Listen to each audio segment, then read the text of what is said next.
n'amafaranga yose yari yatwaye. Kwiba akaboko karekare ukumva ntaho wajya ibyawe wajya iby'abandi. Ariko afite kagufi. Ziba wari ukuje kwiba ko abantu muziba mukiba n'isi koko si nkanje ari nje wigera kwigihanga naje nagukubitanga gusatura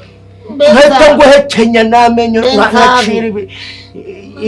nkasigaza amagufa gusa atinyuka ukiba kaboko karekare n'ingeso zo kwiba n'ibibi nawe byakubaho sha ziba wari wumva hari umuntu wo kushinja ngo ni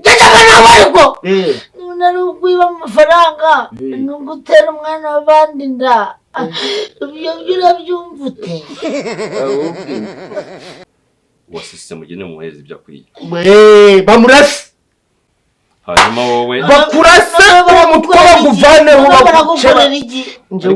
inda wewe bagukubite David oya nzi kugiye kandi ari nje tuziranye mu bikizi urozi ntawe uri kwibuka muri korari turi kuririmba cyaje ngibiri ubu nibizaza hanyuma nakizankura ku mwami niwe wenyine bakubambe tuziranye ndabona waragiye mu bindi bintu bakubambe nagiguzi n'abandi muzima chamba nakiriho niwe inda uraririmba indika wasenga inda nyine iraza yiganza inda